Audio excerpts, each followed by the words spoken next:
সময় থেমে থাকে না, মানুষ বদলায়, স্মৃতি ফিকে হয়ে আসে, মুখে জমে অভিজ্ঞতার ছাপ।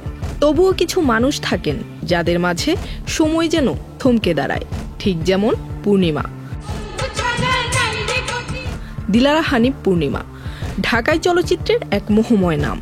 ৯০ দশকের শেষ প্রান্তে অভিষেক হলেও দুই প্রজন্ম জুড়ে আজও তিনি সমান জনপ্রিয়। এই যে আপনাকে ইন্টারভিউ দিচ্ছি, এটা একটা কঠিন ব্যস্ততা আমার যাচ্ছে এখন। সময়ের স্রোতে অনেক কিছু বদলেছে, কিন্তু বদলায়নি তার সৌন্দর্য, ব্যক্তিত্ব আর মুগ্ধতা ছড়ানো সেই উপস্থিতি।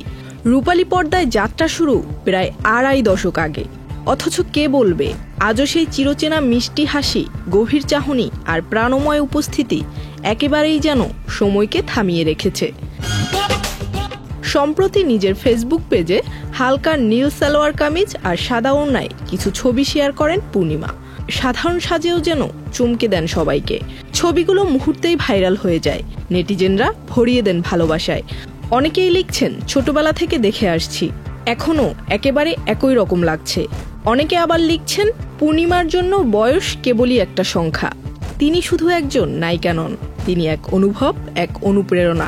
ওয়ালটন আবারও মিলিয়নিয়ার অফারে ওয়ালটন ফ্রিজ কিনে আপনিও হয়ে যেতে পারেন মিলিয়নিয়ার।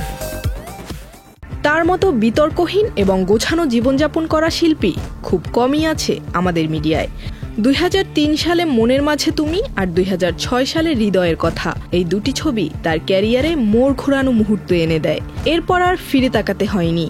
রিয়াজ, মান্না, শাকিব খান সহ ঢালিউডের সব জনপ্রিয় নায়কের বিপরীতে অভিনয় করে তিনি নিজেকে প্রতিষ্ঠিত করেছেন এক অবিচ্ছেদ্য অংশ হিসেবে। পূর্ণিমা অভিনয় করেন, আবার হারিয়ে যান, তবুও হারিয়ে যান না আমাদের মন থেকে।